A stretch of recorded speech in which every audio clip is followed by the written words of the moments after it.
My toxic entitled ex gives out my phone number to a bunch of random guys, convincing them that I'm a lady of the night and that I'll sleep with them for only $100. So I decide to get some petty revenge by returning the favor. But this time, I end up getting his Facebook account deleted and his phone number changed after I faked a profile picture of him on Tinder with a lot of money, resulting in one of the funniest forms of revenge I've ever had in my entire life. Here's what I did. Okay, so this happened a few years back, and although it's petty, I still can't help but get overwhelmed with maniacal glee every time I think about it. So I was dating this guy, and he was your typical jerk. No job, no ambition, still lived at home with his parents, etc. I'm pretty sure you know the type. Thankfully, we only dated for a couple of months, and I realized he had zero will to change and just dumped him like a hot rock. Anyways, long story short, he did not take the breakup very well. I was sitting at home, minding my own business, binging on Netflix when suddenly my phone rang. I usually don't answer numbers that I don't recognize, but something told me to answer that time. And when I picked up, there was a man's voice on the other end of the line. He asked to basically confirm if it was me, and I was like, okay, that depends. Who is this? The guy then said to me, I know this is gonna sound really weird, but your ex gave me your number. He said you'd be down for a good time. I asked him 3 or 4 times if he was sure because I honestly thought it was just too good to be true, you know, but he swore up and down that you'd be cool with it. He said you'd do it for like $100, so is that okay? And when this guy said this, I was stunned. I couldn't believe that jerk had the audacity to give my number out, but I think I was more blown away by the fact that this jerk actually had the nerve to call me and offer me money to sleep with him. Needless to say, I told the dude on the phone to get lost and I hung up. And then in a blind rage, I thought about calling up my ex and going off on him, but I knew that would do absolutely no good, and he would only find enjoyment in seeing me so pissed off. So instead, I did my best to brush it off, and I told myself it wouldn't happen again. Well, I was completely wrong. I had another guy call me the next night. This guy sounded like he was at least like 100 years old, and my piece of garbage ex had apparently dropped my going rate to $50 this time. Again, I was completely livid, but instead of doing nothing, I immediately started working out my revenge. Now, just so you guys know, I am fully aware that my actions were immature and possibly even borderline illegal, but you have to understand, I was humiliated and absolutely irate. So I went onto Tinder and I created a profile with my ex's picture on it. The bio section read the following: I'm a nice man seeking a woman to spoil and pamper. No strings attached. I've got money to spare and loads of it. So if you're looking for help financially, hit me up. Then I ever so kindly added his phone number and a link to his Facebook account. Within a matter of hours, I had a whole slew of messages coming into the account. But you know what? I ignored them, figuring they would get the hint and move to his phone or Facebook. And I guess I wasn't wrong because about a week later, I called his phone from an unknown number and his number had been changed. In fact, his entire Facebook account had been deleted, which really made me laugh. Now, was it wrong of me? Absolutely. But I definitely do not feel guilty, not even for a second. Yeah, this is some crazy stuff because holy crap, I really cannot imagine doing that to somebody, especially being like, oh yeah, she's a lady of the night. She'll spend some time with you for $100. Oh no, sorry, $50. It's like, dude, what's going on right now? This is crazy. Did he really think he was gonna get away with this? Like, come on, dude. So I love the fact that the original poster got this kind of revenge because this was definitely needed. Because if this guy's gonna try and ruin her reputation with something that's so blatantly false, then she has every right to try and get his Facebook deleted and to have him change his phone number, which in my opinion is like the least she can do because what he did was really messed up. If you like Am I the Jerk, you're probably going to love Am I the Genius. Check it out, link down below in the description. Also, go to amithejerk.com/submit if you would like to submit your own stories. Am I the jerk for scheduling a doctor's appointment during a meeting that my boyfriend wanted me to attend? Because right now he's a little frustrated that I won't do this for him, even though I've done this for him several times before. Here's what's going on. Okay, so my boyfriend owns an Airbnb in a vacation area that another company manages for him. We do use it several times a year, and when we go, I end up doing yard and home maintenance because I have the time to do so, but he spends the day working from home on his computer. So anyways, the management company is changing hands. They held a video meeting a couple of months ago that I attended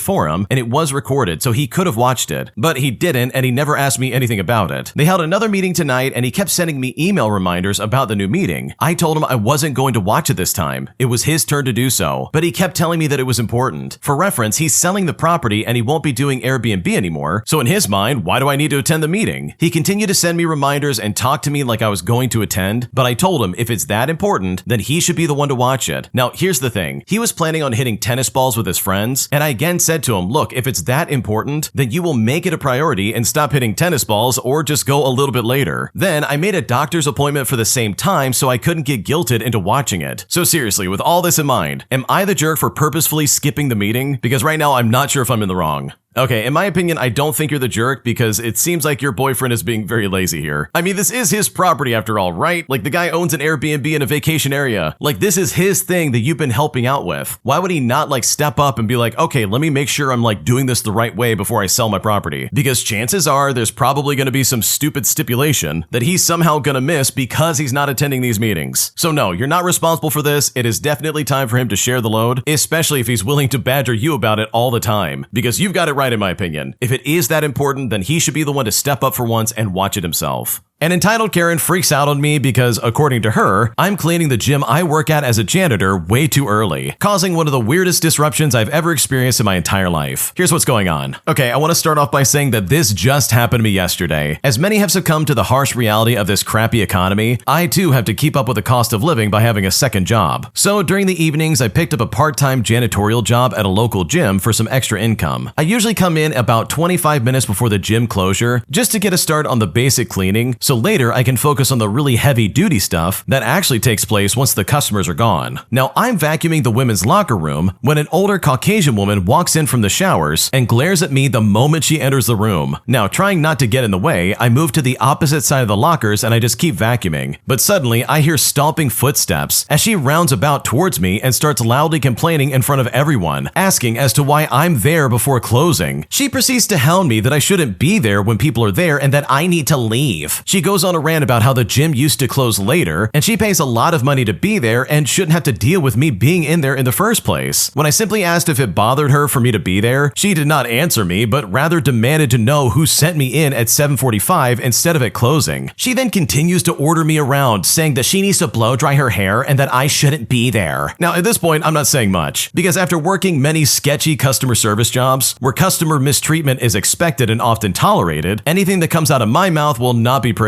So I set aside the vacuum and I left to wait outside the entryway, completely stopping everything that I'm doing because this Karen doesn't want the help to be near her while she styles her half-bald head. I was so mad being talked down to, as if she wants me to be fired for something so minuscule. When she finally exits, she glares at me and says, "All set now," as if she's ordering me to continue now that she's out of the lockers. I get home very late after working there, with only 2 hours of sleep before awakening to get ready for my next job. So yeah, that 1 hour makes a big difference for me. I have the feeling that this is not going to be the only occurrence, and she'll likely complain to management so they can force me to come in later just to cater to this idiot Karen. It is such strange times that we live in, and I'm honestly exhausted, and crap like this takes a toll on your health. I feel like I'm two sides of the career coin. My primary job requires suit and tie uniformity in a corporate world where people are expected to keep high profile and standard of communication, and then just a couple hours later, I'm in bleach-stained yoga pants being ordered around and talked down to by people who often assume I don't speak English properly. It really sucks, and I'm genuinely getting sick of it.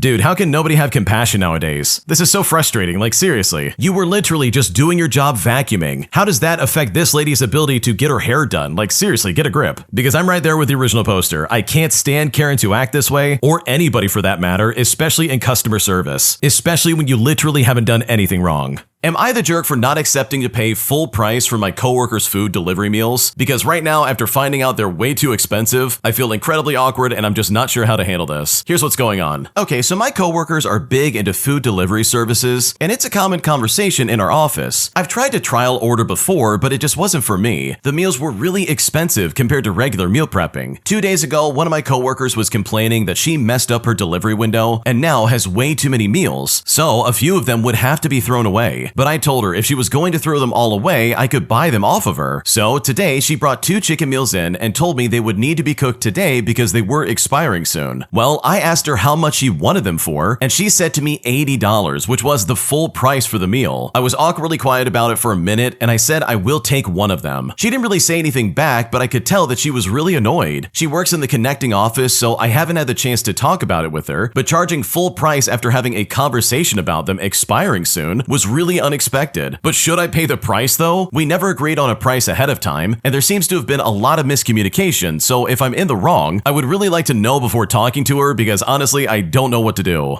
Okay, seriously, first and foremost, I think everybody in the comment section of this post really do agree on this, but why on earth would you even begin to like offer to pay for it? Like $80 for that crap is just not worth it. You could easily get like a full set of groceries and be like completely set. Like I understand it's kind of awkward where you're like, oh man, this is not what I signed up for. There's been a lot of miscommunication, but you can always go back on this and be like, actually, that's way too expensive for me, so I think I'm gonna pass. And if she doesn't like that, well then okay, don't like that, I guess. $80 is really expensive for chicken meals that are, by the way, about to expire. Like, I'm sorry, but that's not okay with me. So no, you're not the jerk for like not accepting this at full price because this sounds incredibly weird, and the fact that you're trying to like even pay for it is also incredibly weird in and of itself. An entitled Karen on the train decided that my suitcase didn't belong in the overhead rack, as she moved it without my permission to put her stupid shopping bags there in its place, putting me in one of the most awkward situations I've ever been in my entire life. Here's what happened. Okay, so this scenario happened last week when I was taking the regional train. All I had was a medium carry-on suitcase and a backpack. Literally nothing outrageous. The train was already pretty busy, so as soon as I found my seat, I lifted my suitcase into the overhead rack and I slid it to the side. And I thought to myself, okay, that's a done deal, right? Well, a few minutes later, this woman comes down the aisle with a bunch of shopping bags. Instead of finding her own space, she pulls my suitcase down, drops it right in the aisle at my feet, and starts shoving her bags into the spot. I asked what she was doing, and she says, "Your bag looks heavy. It doesn't belong up there. Mine, on the other hand, absolutely does."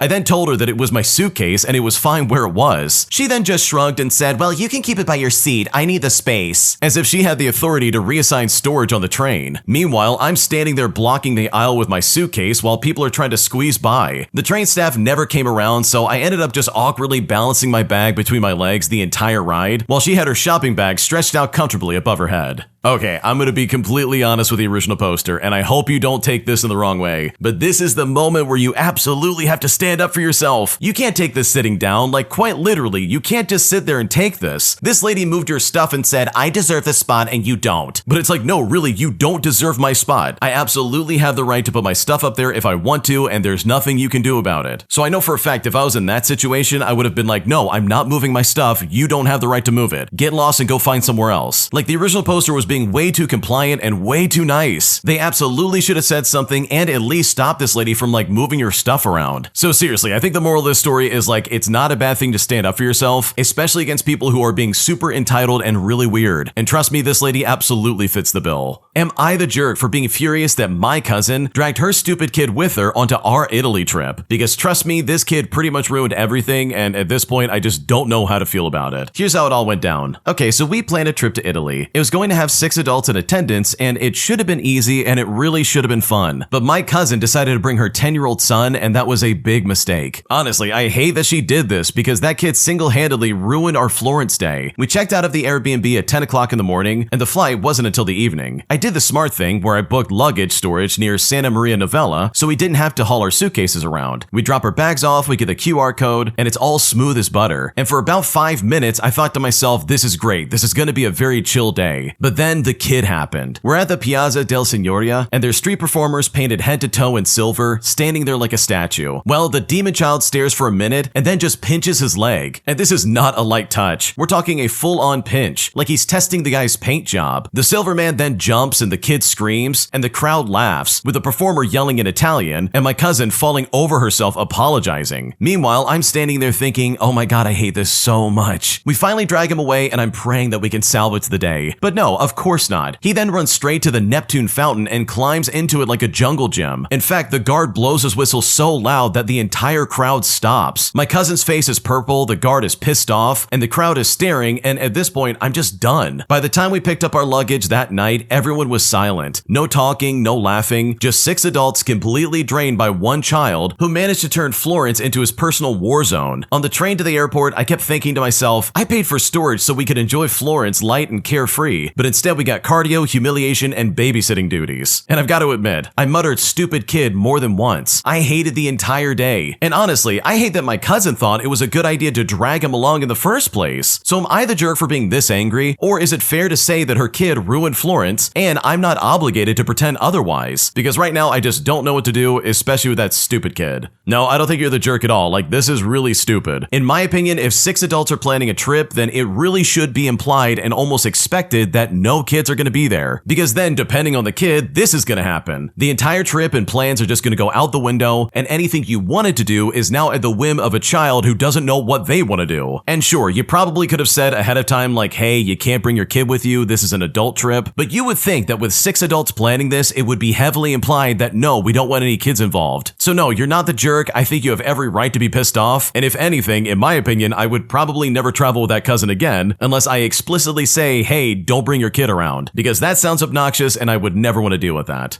Am I the jerk for cutting my lunch short with my friend just to try and prove a point after he showed up late once again? Because right now after I did this, they're starting to act incredibly weird, despite the fact that I'm just trying to put down some stronger boundaries about my time and attention, because right now I just don't know if I'm in the wrong. Here's what's going on. Okay, so I have a friend who is always late. I really love him, but it is honestly so irritating. So I decided I wanted to set some stronger boundaries around my time and energy. I took some advice I saw online to let late people arrive late, but you still leave at the time that you had planned. Eventually, they'll get the point and realize they can't just play with your time like that. So my friend and I had a lunch at 1 o'clock, and the friend texted me at 12:50 that he's rushing across town and he'll probably be there about 20 minutes late. Well, I waited for them in the car until he got there at about 1:35, and we eventually sat down to eat. Well, a few minutes after getting my meal, I called over the waiter and I asked for the check and a to-go box. My friend started asking me what's going on and why I'm leaving early, and I told him that I have something afterwards that I have to go to, and that's why I told him 1 o'clock so I could make both events. My friend then said to me, well, why didn't you tell me that? I would have gotten here better on time if I knew that you had something after this. He then said that he had to rush through many different things to get here, rush through the traffic, and was sorry for being late, but it was wrong of me not to communicate I had something time sensitive afterwards, either while scheduling or hanging out, or when he texted that he'd be late so he could have at least had the option to go home. Well, after it's all said and done, I now feel bad, and I'm wondering if I treated him poorly when I was just trying to be more strict with my time going forward. So honestly, am I the jerk? Because right now I don't know what to do. Okay, honestly, I would not feel bad about this because I don't think you're the jerk. Your friend literally admitted that no, I'm not going to take us hanging out seriously, and sorry about that, but I just don't care. Like, this is quite literally the consequences of his crappy actions, and this is not your fault. Because if he really cared about this, he would have made the effort to be on time. But instead, he's showing up late and trying to be like, well, what do you mean you have other things going on? I love making you wait 35 minutes to eat. It's like, dude, come on, man, this is so unfair. And I guarantee you he only texted you at 12:50 because that's probably when he left to come over to meet up with you. Like, this guy's just full of it because you know for a fact he's not taking your time seriously at all. So no, you're not the jerk, and hopefully this teaches this guy a lesson because in my opinion, he absolutely deserves to get put in his place. An entitled customer literally tries to tell me that I can't sit at the bar as they're saving all the seats. But even though the bar has always been first come first serve, the management of this place ends up getting involved and actually agrees with this other entitled customer, saying that the people who were showing up are actually regulars and they tip very well, putting me in a position where I literally decided I'm never coming back ever again, as well as the fact that I'm going to be leaving a bad review for these people. And with all that in consideration, I'm not sure if I'm the jerk here because this situation was so weird. Here's what happened. Okay, so long story short, me and my boyfriend used to love frequenting this local bar and restaurant in my hometown, and they really are great regarding cuisine, atmosphere, and service. Typically, my boyfriend and I used to always sit at the bar because it's faster service and we like being able to watch the TVs, which are larger and not nearly as sparse as in the dining area. The last few times we've gone and shown up at a reasonable time before the brunch and lunch rush, these entitled regulars have told us,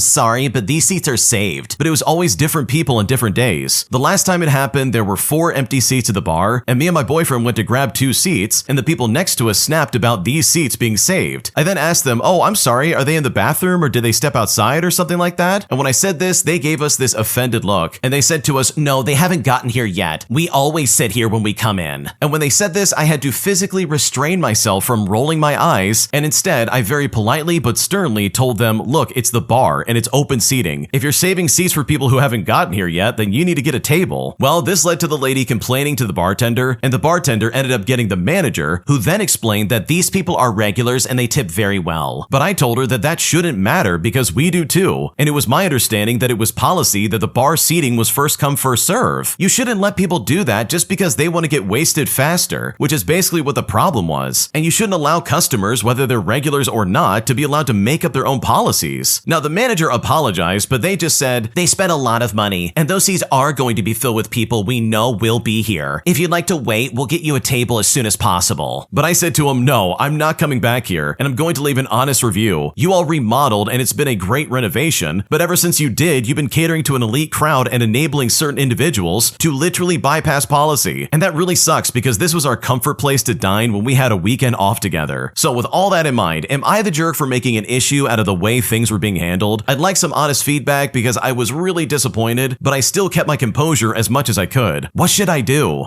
No, you're not the jerk at all. I would never go back to that place either. This is some crazy behavior. You mean to tell me that these customers can dictate your policies and they can order customers around with where they can and can't go, all because they tip well and you like them? Like, dude, what is going on right now? That is terrible for business. Because the original poster's right. The standard policy is basically that bar seating is first come, first serve. It shouldn't be some VIP section where it's like, oh yeah, my friends are all coming here. You can't sit here. You can go sit at a table. And mind you, a customer saying that and the manager's backing that up. Like, that's crazy behavior. That is absolutely stupid. And I think you did the right thing by walking out and saying, dude, I'm never coming back here. Because I would rather go to a place that's actually going to have like a decent policy and have management to be like, no, anyone can sit anywhere they want. If you want to reserve seats, go to a table. Because the way this all went down seemed incredibly crooked and you guys do not deserve that. My brother-in-law's dog destroys my home office, causing $12,000 in damages, and he refuses to pay a single cent towards fixing any of it, and I honestly don't know what to do. So my husband, my brother-in-law, and his girlfriend of 6 years were over to hang out the other night. All was well, and we had a few drinks. We watched a few movies, played some music, and had a lot of fun. Eventually, we all hit the sack and went to bed. My brother-in-law has a husky that isn't exactly trained and is known to tear up other stuff if she isn't being watched, and this is all because she has really bad separation anxiety. So to help mitigate that issue, my brother-in-law brought a crate so that she could sleep in it and wouldn't mess anything up. Fast forward to the next morning and I wake up to this really weird smell in the house. I get up to investigate and I walk downstairs to see that my brother-in-law and his girlfriend are still asleep, but the dog isn't in the crate. Once I saw this, I immediately had an awful fear in my gut, and let me just say, God only knew how terrible of a day I was about to have. I continue to track down the smell, fearing that it might be a gas leak or something like that, only to find out it's coming from my home office. I open the door and the stench punches me in the face. My brother-in-law put his dog in my home office, and literally every single object in my room is destroyed. First, let me describe the smell that was in the air. It was the smell of my work laptop from where the dog punctured the laptop battery, causing this terrible odor. He literally mangled the laptop into 8 different pieces, making it completely unsalvageable. This was a $3,000 Windows laptop, but it only continues to get worse. My personal laptop that was worth about $1,000. This MacBook was mangled to a similar effect. My personal PC for gaming was also destroyed. My personal iMac, as well as multiple 4K monitors, all destroyed as well. On top of that, my PS5, my Xbox Series X, my Nintendo Switch, my Xbox 360, my PS4 and PS3, all of them were mangled. And it didn't stop there. My furniture in the room, including my computer desk and my computer chair, along with the leather reclining couch and a wooden TV stand, all destroyed. When I looked around the room, I noticed even the drywalls and the windows were just mangled. It had even gone as far as destroying the closet doors and many other things in my office, either having chew marks, scratch marks, or just being straight up taken apart. There's also a TV that's worth about $2,000 laying face down on the ground with the screen shattered. And I feel like this is only the tip of the iceberg. So far with what I've totaled, it comes out to about $12,000 worth of damages. I am still far from calculating all of the damages. I mean, just imagine if your $13,000 to $15,000 car was on fire one morning, because that's how I felt walking into this room. I immediately open a window, grab anything I can think of that may have had its batteries always popped by this stupid dog or anything else that might be harmful to breathe into, and I put it in trash bags. I take them all outside and I put them into an empty shed. I go back in with tears streaming down my face, and I go wake up my husband. I can barely even explain to him what's happening, and I literally just drag him to my office. My husband almost immediately understands exactly what happened. He immediately goes out into the living room where my brother-in-law and his girlfriend are sleeping and starts yelling at his brother. My brother literally has no idea what's going on. He apparently didn't hear all the destruction that was happening in my office last night. He says that his dog wouldn't stop whining in the crate, so instead of just letting it out of the crate and letting it sleep on the couch with him, he just shut the door to my office and went back to sleep. After my husband stopped screaming, I stopped crying. We walked into the office and I showed him what his dog did. My husband popped the question, "When are you going to pay us back for all of this?" But my brother-in-law just responded by saying, what do you mean?" At this point, all of my sadness turned into rage. I asked him to repeat himself and to think carefully before he did. He had the audacity to actually repeat himself, and this time he made sure to add his reasoning. "It's not my fault you had so many expensive things and that you decide to keep them all in one room." My brother-in-law, for context, makes about $100,000 a year as an electrical engineer. He absolutely can't afford to pay me back for all the damages to my home and office. He outright refused any responsibility and told me he has no plans to repay me whatsoever. Again, because it was my choice to buy all these things and to keep them all in one room. My husband immediately cussed him out and told him to leave our home, which he did. His girlfriend stayed back because she drove a different car, and she said she couldn't believe what she heard him say. And after just staying for about an hour, she said that she wasn't going back home, and she left to go stay back at her mom's house. At this point, I don't know what to do. We already called the police to come file a police report, but we haven't decided whether or not we're going to press charges in this regard. We're trying to work out something with him, but he simply doesn't want to listen, and he refuses to listen to anything that we have to say to him. I had no parents growing up, no one to support me. In fact, 8 years ago, I was homeless, sleeping on park benches, and have since built a life as a computer engineer that allowed for me to have all the things that I owned. Also, someone is going to have to pay the $3,000 for my company laptop. My husband is at the point where he said that until his brother comes to his senses, he doesn't have a brother anymore. His girlfriend apparently still hasn't returned home, and it's been 3 days now. I'm more than certain he hasn't bothered to take his dog to the veterinarian, and I'm more than certain that his dog will probably not live trying to pass through its system all of the pieces of electronics that it ate. It quite literally ate a portion of my work laptop's motherboard and ate portions of the glass on one of my monitor screens. I'm absolutely willing to take my brother-in-law to court. The one thing that his dog didn't manage to destroy was my 1080p security camera, decked out with some fantastic night vision that was placed in the best area in the room to cover as much field of view as possible. I have picture-perfect footage of him opening the door, shutting his dog in my office. Watching the preceding footages is like watching a car crash. I truly believe that if this footage was shown to a jury, that he would have no grounds to stand on. I have the footage saved on multiple devices. Would it also make sense to try and claim anything under house insurance? Or am I just being stupid? I've been completely out of it for the past 3 days. Barely sleeping, barely eating, constantly crying, wanting to punch holes in the walls. I'm truly convinced that my brother-in-law thinks that if he just ignores me, the problem will just go away. So we are completely at a crossroads, and I honestly don't know what to do. Your brother-in-law is about to learn the hard way that property damage is something that is very serious. So honestly, I would go back to him one more time and say, hey, let's work this out. Just pay for the stuff that your dog destroyed and help us replace it, and there won't be any issues. This will literally be the end of it. But if he's going to be unreasonable in the way that you're describing, then I think it's time to lawyer up and take this another step further, because this is unacceptable. And in my opinion, this guy is 100% at fault. An entitled Karen demands a refund on her food, claiming that it's incorrect, despite the fact that there was nothing wrong with it. Things got so weird that she said she was going to report me to my manager, claiming that I was denying her service, which is honestly just absolutely ridiculous. Here's what happened. I'm a manager at one of the largest fast food chains in Australia, and tonight we had one of our regular Karens come through our line. Now, when I say she complains about something literally every single time she comes in, no matter what, I really mean it. Every time I see her, either in our drive-thru or on the front counter, I always make sure to make her order perfect, just to see if she complains, and sure enough, every time she does. Usually, if there is nothing to complain about, she finds something ridiculous that she just makes up on the spot, saying something like, "My chips are too salty," even though I know for a fact the chips are just fine. Well, as you could probably guess, the same thing happened tonight. She ordered her family meal through the drive-thru, and I saw her walking into the restaurant with a bag, and I thought, oh boy, here we go again. She slams the bag on the counter, and I greeted her with a warm smile and said, "Hello, what seems to be the problem this time?" I honestly couldn't help myself because she knows that we don't like her, and she just goes into it and says, "I asked for one of my burgers," she had 4 in total, "to have no mayo, and it has some on there, and my daughter won't eat it." I said, "Sure, can I take a look real quick?" She grabs the 3 burgers in there that could possibly have mayo, and she asked for 2 of them without mayo, and she opened up all 3 of them, and there is not a single trace of mayo on either of them. I just looked at her, and while she was getting red in the face, she says, "Well, it was there before. My daughters won't eat it." And I said to her, "Well, if you can show me where the mayo was on this burger, I would be happy to replace it for you." And she just goes on to say, "You know what? Just give me my money back." And I said, "Sure, that's fine. We could do that." As she stormed off to her car to get her purse, she shouted across the restaurant and said, "I'll be reporting you." She returned back into the restaurant, and I asked her what I've done to be reported. And she said, "You refused to replace my meal." And I said, "No, I didn't. I'd be happy to replace the meal if there was actually something wrong with it, but I could see no evidence to support your claim. So instead, I'm happy to process a refund if you're unhappy with your purchase." I asked her for the receipt so I could refund the total, and as I'm putting through the refund, she can see on the screen what is being put in, and she asked for a large dinner bundle, but as I put the bundle through, it defaults to a small, and as I was about to change it to a large, she chimes in and says, "It was actually a large," and I held up her receipt and I said, "I know, I can read." I refunded her and called out as she stormed off, "Have a great night." Hopefully this entitled Karen never comes back, but you know what? She probably will. There's some people you literally just cannot make happy. You could do everything perfectly and they're still gonna find something to complain about. And if they don't have anything, they're just gonna make it up, like claiming there's mayonnaise on their burger when there's definitely not. The original poster has gone on to say that they plan on speaking with the restaurant manager tomorrow, and they're gonna be looking into getting this lady banned from the store, which is honestly my suggestion. This lady literally makes your lives a living nightmare, and I'm honestly really impressed that you decided to put up with this for this long. So hopefully this lady does get banned, because her behavior is absolutely atrocious, and no one should ever have to put up with that. An entitled angry dad freaks out when he assumes that I didn't give his little kid any candy while they were trick-or-treating, and I've honestly never been more scared in my life. Here's what happened. So this year, I went all out decorating my yard and house for Halloween for the first time, really. It's my first house, and I was super excited about trick-or-treating, and I decided to go big. I dressed up, handed out goodie bags, and played spooky music. I just wanted to have fun on my favorite night of the year, and help all the kids have fun too. I even made goodie bags that included some stickers, a small toy, 3 fun-size M&Ms, and a full-size candy bar. I drew something cute on each goodie bag, and had a lot of fun with the whole thing. About an hour into trick-or-treating, a family pulls up on a trailer with an American flag as well as a very popular politician's flag waving behind it, all being pulled by a 4-wheeler. Several kids came barreling out and ran up to my door. The first few kids were clearly too old to be trick-or-treating, but I gave them a bag anyway, because they had a couple of younger kids with them, probably 7 or 9 years old, and they all just quickly ran off. Then, trailing behind the other kids that were already back to the 4-wheeler, the littlest one approached, who was about 5 or 6 years old and absolutely as cute as can be. I asked if she was having fun and told her how much I loved her costume, and I ended up giving her a bag. She started walking back down the driveway when the dad loudly screamed, "I hear this one's got full-size candy bars. Let me see," and snatched the bag right out of the little girl's hands. He started to walk away and yelled, "What? No way, we got ripped off," and turned around angrily and started up the driveway back towards my house. I instantly felt sick. Blood rushed to my ears. My heart was pounding, and I steadied myself for an angry confrontation. I was legitimately scared for a second. I decided right then I was going to stand my ground, even though this man was big and scary. Well, he apparently didn't see the full-size bar at the bottom of the bag, because he eventually yelled, "Oh wait, there it is, lucky for them," and turned around, hopped on the 4-wheeler, and then left. Now, I'm not one to usually do this, but I almost cried. I wasn't even sure why. Maybe the adrenaline that filled me when I saw him angrily walking back toward my house. Maybe because because he totally ruined that experience for that little girl, or the relief that he wasn't coming for me. Maybe all those things and then some. But I was shaking so bad that I had to go inside and collect myself before going back out. I still can't get it out of my mind. It really did put a damper on the rest of the night, and I've decided that was the one and only time I'll be doing this. This world is so scary, and people are so entitled that doing something kind still gets you some kind of threat. I just hope that little girl is okay. But I do want to add one more thing that did make me feel a little bit better. Toward the end of the night, I heard a small voice exclaim from somewhere down the street, "Ooh, stickers!" And that ended up bringing me back, and it helped me remember why I love doing this in the first place. The dad you're describing sounds absolutely awful. He actually went through his kid's bag, ripped it out of her hands, and said, "Oh, they don't have the full-size candy bar like everybody else." And he actually had the audacity to begin marching back up to that house to do God knows what. I mean, what was he really planning to do once he got back up there? Scream at this lady and demand more candy? I mean, how ridiculous can you get? He sounds like a terrible parent, to be completely honest, but I honestly don't think that should take away from your joy of celebrating Halloween. So hopefully you're able to go all out next year and still enjoy yourself, regardless of whatever entitled adults might be lurking around the corner, trying to ruin the experience for everybody else. An entitled Karen comes up to my house and demands that I give her kids candy, despite the fact that I was not giving out candy because my front porch light was very clearly off. Here's what happened. So I had surgery last week that involved the cutting of some of my abdominal muscles, and I'm still not able to move around much. On top of this, I was the only one home as my sister is going to consultations for her upcoming surgery. As a result of these factors, my family decided we weren't going to really celebrate Halloween this year. We didn't put up decorations, we didn't buy candy, and we had our porch light off to indicate that there was no candy here to all the children running about. Overall, things were going well, and we assumed that people were catching the hint in knowing that we were not giving away candy. But then 7:45 rolls around when I hear a knock at the door. I, of course, ignore it. But not only do they knock again, but they also ring the doorbell. At this point, my pain meds were wearing off, and I was planning to just not move till I went to bed, so I wouldn't have to redose. But that would also mean at the time that I'm short-tempered. After listening to more knocking at my door, I decide that these kids need some education, and I get up. The woman is actually peeking in our front window and gets the pleasure of watching me hobble down the hall just to unlock the door. I open the door with a scowl, and I say straight up, no lights means no candy. And once I said this, the kids looked absolutely disappointed, and the mom just scowled at me. Then this entitled mother says, "Come on, surely you have some candy for my kids." But I just look at her and say, "No, I don't. Get off my porch." To which this entitled mom actually had the audacity to say, "Well, why not?" And at that point, I just shut the door on them. Now at this point, I was hoping this would be the end of it, but this entitled mother decided to keep things going as she rang my doorbell again and again, as well as knocked on my door repeatedly, alternating between that and ringing my doorbell. I hadn't left the door because I had to sit down before I moved again, and our window is thin. I heard her shouting through the window, "Whatever, this holiday is for Satan worshippers anyway. The least people could do is give us some candy for tolerating it." After that, she left my porch, and I had to take more pain medications to handle the spasms I was experiencing from laughing so hard. Honestly, what kind of logic does this woman think the world runs on? It was so ridiculous, and it made my night just a little bit better. So for those of you who don't live in America, the common rule that really is kind of across the board is that if you don't have your lights on or any decorations out, then you're not giving away candy. That's like a clear-cut way to say, no, don't go to my house. So the fact that this entitled mother completely ignored that just to go up to this house that very clearly was not participating in this holiday to try and shake them down for candy or something is just really, really stupid. And it's not like she didn't know what she was doing. Like, there's no way she doesn't know that rule growing up, especially if she's trick-or-treating with her kids later in life. And worst of all, she doesn't even like this holiday. She claims that it's just for a bunch of Satan worshippers, which is probably the dumbest thing I've ever heard in my life. But regardless, at least the original poster was able to get a good laugh out of it, because that entitled mother was being absolutely ridiculous. And hopefully next year when she goes trick-or-treating with her kids, she'll remember that if the lights are off, then that means there's no candy to give out. My boyfriend broke up with me because I'm apparently always tired, stating that I've changed and that I'm too tired to do literally anything in our lives. So I've been dating my boyfriend for about a year now. When we first started dating, I was working one job as a nanny and would work until about 3 o'clock in the afternoon. Recently, I decided I wanted to move to a better apartment, so I picked up a second job job, and now I get off at about 6 o'clock at night. My boyfriend and I used to go to dinner or a movie a couple of times a week. We really enjoyed going out to have a nice dinner, and he would always pick such a nice restaurant, and we would get dressed up for it and everything. He makes such good money as a hardware engineer, and I obviously do not make as much as he does, but I like having my own money and working my own job. He has repeatedly told me he wants me to be a stay-at-home girlfriend, but that is just too risky for me, and it's not something that I want to do. Anyway, after working 2 jobs, around 65 hours a week, I'm pretty tired day to day. His schedule is more predictable, and he usually gets off at about 4:30 in the afternoon, and he starts work pretty early. I start my work pretty early as well, but I don't usually get back to my place until 7 o'clock at night, and if we were going to go out, I'd have to take some time to get ready. We probably wouldn't eat dinner until about 8:30, 9 o'clock at night, and I would have to be in bed by 10 since I wake up at 4:30 in the morning just to get ready for work. So because of that, I asked him if we could save going to a nice restaurant for Saturday nights, to which he agreed. I told him that we would still see each other the same amount of time, but instead of going out, we would stay in and cook, or just watch a movie. It was working for a while until it all fell apart last week. We got into a bit of a fight because I had a headache after work and told him I was going to bed early instead of seeing him. I woke up to a long text message saying that I've changed. I'm always too tired for him and I'm never feeling good. He doesn't get to do what he wants anymore because we are always at my house instead of over at his. He even accused me of seeing other people instead of working at the second job. He told me we were through unless I can show him that he's still important to me, demanding that I make time for him. In my eyes, nothing has really changed, except that we don't go out for dinner as much as we used to. We still spend plenty of time with each other, so I don't know what is happening. I'm really upset, and I don't know what to do here. What would you all do if you were in my position? Should I just move on? I mean, even though we've only been together for a year, I have a really strong feeling for him. It's hard to just let it go. What should I do? I think the original poster needs to look at their schedule. They work 65 hours a week. I think you need to take a step back and maybe move back to a normal 40-hour work week, or try and find a job that has a higher pay or something. This is only going to cause you to burn out and really make mistakes in your life. So in some ways, I can kind of understand where your boyfriend is coming from. But on the other end of it, it sounds like he really needs to be more accommodating. Like your circumstances have changed. You had to start working 2 jobs just to make things work out in your life. So I think if anything, maybe making steps to have some kind of compromise where you can still work and save up for your apartment while also dedicating time to your relationship would probably benefit you across the board, because from the sounds of it, it doesn't look like things are going well. So maybe a little bit of change is in order just to try and get things back on track. My crazy entitled teacher cuts the tube of my insulin pump right in the middle of class, thinking that I'm listening to music through secret headphones that I was hiding. And I've honestly never been more frightened when my mom rushed to the school with my life-saving medicine and put my crazy teacher back in her place. Here's what happened. So this happened when I was in middle school. You know, back in the days of wired headphones. So about 2011 or something like that. While I'm currently 24 years old, I've had type 1 diabetes since I was about 4 years old, and I use a continuous glucose monitor and an insulin pump. I had an IEP, so all my teachers were told about it, and that I would need my insulin pump in class, while also telling them that it might make some noise, and I might have to pull it out of my pocket and mess with it if I needed insulin, or I might need to drink a juice pouch or something like that, and I was able to do so at my discretion. We had one teacher who was a complete you-know-what for no reason. She was notorious for making kids cry during presentations. She even told one girl who wanted to be a doctor to find a cure for cancer, all because her little sister had childhood cancer, that she would need to actually be smart in the first place in order to do that. And she said this all while chuckling to herself. I mean, what kind of teacher would do that? Let a kid dream. We were only 12 years old. As you can imagine, she was also at war with technology. And on a side note, these days I use my phone to check my glucose and give myself more insulin. I can't imagine being a kid today and dealing with a teacher like that when the lines are blurred and your smartphone is actually a life-saving medical device. But anyway, if you're not familiar with insulin pumps, the kind I use has a little tube that connects the pump, which has the insulin, to my body, which needs the insulin. This teacher also liked to be weirdly obtuse about things. Instead of being like other teachers and simply saying something like, "No cell phones in class, put it on my desk," which would allow me to remind them that it's an insulin pump, and then they would usually respond by saying, "Oh, that's right, my bad." She would instead try and talk abstractly about what she wanted to happen while walking around the room. So this particular day, she kept alluding to students listening to music in class, stating that you should be careful with what you do because she can see it, stating that us kids might think we're sneaky, but adults know what we're up to. I obviously wasn't listening to music, so I figured she'd seen someone with headphones on in the room or something like that. And the next thing I knew, she had snuck up behind me with scissors. It took me a good moment to realize what happened exactly, because I was honestly astonished and completely in shock that she would do something so destructive and so absolutely toxic. And while I was used to teachers thinking I had a cell phone or getting upset about my pump beeping during an exam, until that day, no one had ever touched it before, much less taken a pair of scissors and cut my life-sustaining tube, which is exactly what she did. I was actually sitting with my mouth agape, and she turned to me, now that she was in front of the class again, and said something along the lines of, "Well, original poster, care to share with the class what tunes are more important than listening?" I'd at this point put together that she thought I was listening to music, and she thought that she cut my headphone wires in half. I replied by saying, "The only thing I'm listening to are just my thoughts while I've still got any, since that was my insulin pump that you just cut in half." She had to let me go to my locker to get my cell phone to call my mom to bring me a new infusion set, and while she was speeding to the school for me, I just waited in the front office for her. She worked from home and drove like crazy to get here, and when I tell you that my mom was angry, she was absolutely furious, and I don't ever want to see her that angry again in my life. It took 10 years off of my lifespan, and I wasn't even in trouble. When my mom showed up, I was sitting in the office waiting for her. I think it took her like 15 minutes to get there post phone call. She asked me if I was okay and checked out the damage that was done. I could obviously tell how angry she was, but not with me, obviously. She walked straight up to the receptionist and just asked where the teacher was, and they phoned the classroom and had the teacher come up to the office. The principal also came out. My mom then ripped her a new one, but she didn't yell, though I honestly think that made it more terrifying that she was very collected in this situation. I don't remember word for word, but basically she said that removing my insulin pump was a violation of my IEP, not to mention that it is a medical device and an extension of my body which is keeping me alive, and that she would have the audacity to damage life-saving medical equipment was not only reckless, but also a criminal act. My mom said that type 1 diabetes is no joke, and it can take lives, that she should count herself lucky she didn't damage the pump itself. My mom then explained how expensive these things are in the first place, and everything they had to do just to get one. My mom put the fear of God into these people, but in a way that they can't turn it on her and say that she's being disruptive. After that, she took me home for the rest of the day. Eventually, my teacher really did apologize to me. It wasn't too bad. We had a meeting with her, the principal, the assistant principal, and a lady from the special education office, plus me and my parents. She said she was sorry for her actions, and that she shouldn't have treated me that way, and she hopes I don't grow up to expect people to act like that towards me. She forgot I had an insulin pump, but I didn't feel like she was making an excuse. She was saying she should have been more mindful, and that it was her fault, and that I did nothing wrong. She also said I was very brave and calm in the face of adversity, stuff like that, and then she apologized to my mom and dad for frightening them for what she did. She then offered to pay for any cost for the damages that she caused, but my parents declined. They wanted all the teachers to get more education about kids with diabetes, and so the school nurse had somebody come in to specifically educate all the teachers in the school about this very thing. In the end, my parents did not sue the school or my teacher, and I unfortunately still had to be in her class. This was a tiny school and did a lot of things backwards. I'm honestly surprised that this teacher wasn't fired right on the spot. What she did could have been catastrophic, and I'm honestly blown away that she did not lose her job. But here's the thing, even if this student was listening to music, what gives her the right to cut the headphone wire? That's literally destruction of property. This lady actually thought that would be okay as a response. Like, all you have to do is see it, call the kid out on it, and write him up. That will literally solve all your problems. You don't sneak up with a pair of scissors and cut the wire just because you want to try and be weird. And I know exactly the type of teacher that the original poster is describing, where they are weird and abstract and they don't tell you exactly what they want, but they speak in circles as if you're supposed to understand them. So good for this original poster for staying calm in this kind of situation. I'm sure it wasn't easy, but at least you had your parents on your side who recognized how serious this situation was and put that entitled teacher back in their place. My partner is having really emotional outbursts, and I'm struggling to find any kind of solution, and I don't know what to do. The title says it all because I'm struggling to understand if my partner is being emotionally abusive. He's been through a lot of trauma in the past, and I try to be really sensitive and forgiving of the emotional outbursts as well as anything else that might be going on. I'm just struggling to draw the line between misunderstanding and allowing space for trauma responses, as well as protecting myself from emotional outbursts, or at the very least, protecting my own emotional well-being when they're not doing well. When things are going good between us, they're really good. He can be the sweetest, most loving person in the world. He never puts me down and encourages me to step outside my comfort zone and do things that make me happy. Sometimes I can't truly believe how lucky I am to have such a sweet and sensitive person in my life. Then there are other times when something triggers them, and it's a whole storm of emotions that I don't want to deal with, and I don't know how to. For example, we went on vacation for the first time together, and our Airbnb was terrible and not as described at all. It was in a bad part of town, and I was feeling very unsafe. After a day in the Airbnb, we mutually agreed that it was a bad situation, and we coped by talking and making jokes about what we got ourselves into. At night, we booked a new Airbnb for the rest of the vacation, and we were set to leave the next day. We were still half complaining and half joking to each other to make the best of the situation, and I honestly thought we both went to sleep on decent terms. Not happy about the situation, but in it together and making the best of it. When we woke up, I was washing my face and getting ready for the day when my partner suddenly declares, "This is horrible. This whole vacation is a disaster." And he starts rapidly and sloppily packing his bags as fast as possible. He was huffing and puffing and storming around the Airbnb, stopping off to the car and clearing everything out, while I'm basically still in my PJs, not knowing what's going on. I later learned that we had to check out early, but he never communicated that to me. Also, we still had hours before checkout time. The way he rushed was completely unwarranted. I got him to calm down at certain points of the morning, but he basically stayed in that heightened emotional state for 5 whole hours. There was nowhere for us to go. I couldn't walk away and leave on my own because we were in a bad part of town with nowhere to go until we check into the next Airbnb. So he's basically just sitting there super anxious and complaining in a public coffee shop. He's having what we can only describe as an adult temper tantrum, and nothing is getting through to him. I forget to mention, but we also have his dog with us. Something triggered the dog, causing it to bark and act up, and he just screams a swear word and storms off somewhere into the neighborhood with the dog. My nervous system is fried at this point, and I'm literally crying alone in a coffee shop, waiting for them to come back. After blowups like these happen, I'm left feeling super confused, emotionally, and feeling insecure about the relationship. I feel like I do a lot to prevent these outbursts from happening, but I just can't predict their moods. Another example is that their internet went out before an important Zoom call that they had to be on. They had another full-blown adult temper tantrum before the call. He was so flustered that he accidentally dropped his phone and then purposefully kicked it, screaming at their email, cursing the phone that wouldn't call in. I offered a solution by connecting my work computer to my hotspot so they could sign into Zoom, but they were too worked up to type in their password correctly, so they banged their fists on the table multiple times and jammed the keys of my work computer a little too harshly for my liking. They jumped up and down on the floor in frustration, with more cursing and more banging, speeding around the apartment in a huff. The tantrum only lasted about 5 minutes, but I was close to a full-blown crying panic attack. I'm an overly sensitive person in a lot of ways. I get overstimulated very easily, and I'm also emotionally sensitive. So even though their blowups are very rarely directed at me, being around the blowups affect me greatly and take me hours, if not days, to recover. So as you can see, there is a lot going on, but I'm wondering if this counts as emotional abuse. It's not usually directed at me, and he never directly puts me down. I really am just not sure how to talk to him about this, or where I should draw the line. What should I do? In my opinion, I would absolutely call this emotional abuse. His outbursts are absolutely unacceptable. These are not normal, and he seriously needs some help. In my opinion, if you're afraid of your partner's emotional outbursts, then I'm pretty sure this is an emotionally abusive relationship, and it's something you really need to be aware of. They may not be directed at you now, but what is the game plan here if it does suddenly shift to you? This behavior needs to change, and no amount of excuses or accommodations on your end is going to change that. As a side note, the man in this story is 35 years old, so I find it hard to believe that there's any really good excuse to try and justify this behavior. I I totally understand that people have trauma and they have mental health issues, but they are still responsible for managing what triggers them, as well as taking care of those issues in their life. So I think maybe looking into therapy of some kind so they can better manage their emotions would probably really go a long way. Regardless of what happens, hopefully it all works out, because from what you've described, this sounds like a really sketchy situation, and hopefully things are able to be worked out. I think that the woman I'm seeing might be a narcissist, and I don't know if I need to take these signs seriously or what I should do. I met this woman 3 months ago, and she is very, very beautiful. She's really tall, about 2 inches taller than me at 5'11", and when I go out with her, I notice a lot of people checking her out. We aren't in a relationship, but we have been intimate 4 times. After I met her, we immediately started texting each other for hours. We had a lot of chemistry immediately, and we started calling each other cute names. Because I'm younger, she would call me puppy, and we would have this cute talk back and forth over and over again, and it really was nice. At some point, she asked me if she thinks this will go on, asking if maybe we should text other people every so often, questioning whether or not we should be seeing each other so often. I asked her what was going on, to which she said in a very blunt way that she is afraid that she will get used to me very quickly and that she is then going to dump me. She talked about her past relationships and revealed that she ended her previous relationship because of that. She also asked me several times if I still like her as much as I did before, which leads me to believe that she doesn't think things will last. And when I say that yes, I like her as much as I did before, if not more, she says, well, it kind of feels forced. I low-key feel like we're past the honeymoon phase, and it doesn't feel as intense as before. She's very subtle when she talks, and not as dramatic, and even when she isn't very subtle, she uses a lot of words, so that what she says doesn't sound blunt. Another strange thing is that while she tries to come across as a good human, she sometimes drops that attitude altogether, and jokes about how bad she can be when she gets mad, saying stuff like, we haven't had an argument yet. You should see what I'm like when I'm mad. You'd run so fast. And sometimes she would talk about her past and tell me that she was totally a high school bully. When she talks about something bad that she has done in the past, she tries to make it sound like it wasn't a big deal, or she tries to sound like a person who acknowledges that what she did was bad, saying stuff like, I know that it was bad, but I got mad at my friend and I threw a stone at her, or something like that. And then she'll quickly return to her current attitude and say, oh, I've changed so much. I was just a kid. I'm so kind and caring now. And then she'll try to justify and prove that she's kind and caring now. As an example, I was hanging out with her, but I had had a bad day at work. I wasn't in the mood to have any kind of fun. So she said in a gentle voice, hey, it's okay. Nobody is happy all the time. Tell me what happened at work. And she gave me emotional support. And then she even kissed me just to make me feel better. Then 3 days ago, she uploaded her WhatsApp pictures. And it was a picture, and it was a quote from the Taylor Swift song that said, did you hear my covert narcissism that I disguised as altruism, a tale as old as time? I randomly Googled these words, and it turns out it's from the Taylor Swift song. But if you put all these little pieces together, I just don't know what to think. And I'm starting to worry that there's something a little sinister and eerie about her. She does seem to be a little self-centered in general, but I'm not sure if she's a pathological narcissist or not. It's very subtle though, like she wears her red lipstick as soon as she wakes up, and then she talks about the guys who hit on her and says stuff like, that guy was cute, I was tempted, you've got competition. I'm just joking though. As soon as he talked to me, I reminded myself that I have you. I realize this may sound like a generic question, but should I take these signs seriously? Am I just reading too much into these little things? What should I do? I'm not sure if they're a narcissist. I mean, that's a big conclusion to make because there's a lot going on here. It does seem like she's kind of playing games though. It kind of sounds like she's been hurt a lot in the past, so she's trying to make sure that she's not going to get hurt again. But the signs are definitely there. I can kind of see where you're coming from. But aside from what you've mentioned, it doesn't seem like there's anything glaringly obvious that would shout that this lady's a narcissist. But I think either way, you can definitely proceed with caution and keep an eye out for any other things that might be going on. Because you know what? If the relationship is working out and if you're happy with her, then I honestly don't see anything wrong with seeing where this relationship goes. My wife hates every job she's had, and I'm not sure what to do anymore. My wife and I both work in corporate environments. She has nearly 10 years of experience and is quite good at what she does. We both make healthy salaries, so money is not really an issue. But at every company she's worked at, she eventually reaches a point where she just cannot continue. It affects her mental health, it drains her emotionally, and she stops feeling fulfilled. When I first met her, she was in a mid-entry level role, and she wasn't getting the recognition or compensation that she deserved. That that company is kind of known for being toxic, so she decided to move on. The second company was somewhat of a startup, an exciting role where she got to wear many different hats, and she got to do a lot of different jobs. We've both come to learn that this means that she's going to be covering a lot of whatever comes up on short notice. It's going to be one fire drill after another. Her complaints started after a year or two, but she stuck it out for 3 years in total. But man, did it take a toll on her. Lots of venting, tears, and frustration. She got pigeonholed into work that she didn't want to do, and felt there was a culture of higher-ups basically being untouchable, and colleagues talking down to her and trying to deflect blame for mistakes. So again, just like her previous job, she ended up leaving. Now she's at her third job, and she's about 6 months in. And last week, she told me that she hates it, that it's not what she expected. She doesn't know why she was hired, because the type of work she was promised doesn't exist. Instead, she's being asked to be a glorified project manager, which she absolutely hates. Now, last night, after more tears and more venting, she said that she would quit tomorrow if she could. I literally didn't know what to say. I think I just kind of stared blankly at her, because I couldn't believe this was happening for a third time. I can't really muster up the enthusiasm to give my pep talk for a third time. She mentioned that she wishes she could just be like me and like my job, but maybe my secret is that I don't actually love my job. I mean, it's fine. There are parts I like and dislike, and as I've progressed, I've felt like my need to care is much less now. I don't get paid to stress off the clock. I don't get wrapped up in politics or drama. I just kind of keep my head down and I chug along. And so I ask myself, why is it that she can't do the same? Has she really gotten unlucky with 3 jobs in a row? Does she have an unrealistic expectation of what a job is supposed to be? Very few people like their job, but it should be at least tolerable and not leave you looking like an emotionless zombie at the end of the day. It's affected our relationship because she wears her emotions on her sleeve. She can be fun and bubbly and goofy, or she can have a permanent unhappy look on her face and look like she hates everything around her. And I'm tired of the latter. Like I said at the beginning, money isn't an issue. If she needed to quit today for her mental health, I could support us well enough. And I've told her, do what makes you happy. Don't worry about your resume or disappointing the person who hired you. I will support her in no uncertain terms. But at the same time, I can't help but wonder what will be different the 4th time. How long until she realizes it's just another corporate structure with someone assigning her work with deadlines? What should I do? It really sounds like the corporate setting is just not a good fit for her, which is not unusual. Corporate America sucks. I can say that first and foremost. So maybe the option of getting out there and looking at something different outside of the corporate setting would probably do a lot of good for her. Maybe even going back to school and pursuing something else, because it really does suck when you're at a job that is terrible and you feel like your entire life is just being drained away by that place. And also, 3 jobs in 10 years is not that bad, to be completely honest. I think, in my opinion, we live in a society nowadays where staying at one company for your whole career is really rare. People hop between jobs, so it's not totally unusual to say, you know what, I'm moving to something else. And I honestly think your wife will be a lot happier doing something else, because she's clearly unhappy, and I think the pattern is pretty clear that she needs to make a serious change, otherwise she's just gonna be miserable. An entitled Karen demands that I give up my service dog, as she claims that her child needs it a lot more than I do. Things got so bad that she stole the leash to my dog and refused to give it back until I gave up my dog. Here's what happened. So I was browsing in a shopping center with my autism service dog by the name of Knox, and this was all being done as a training. I was picking clothes, trying them on, hoping that at the end of the training, I'll find something that suits my style. As I was entering another alternative clothes store, this entitled Karen taps me on the shoulder. She looks at me and says, "You do know that dogs aren't allowed in this store, right?" I look at her and I'm visibly confused, and I say, "I'm sorry?" This entitled Karen then says again, "Are you deaf? I said that you need to leave." I then pointed to Knox's vest, showing the label and the program name that certified her. I said, "Ma'am, this is a service dog." And before I could go any further, this entitled Karen cut me off. She said, "You are clearly not disabled. Even less, you're not autistic. You can talk. Now leave the store before I call security and get you banned." And at this point, I was barely holding it together, trying not to cry. I was trying to talk to her in some kind of an attempt to excuse myself, but she says, "No,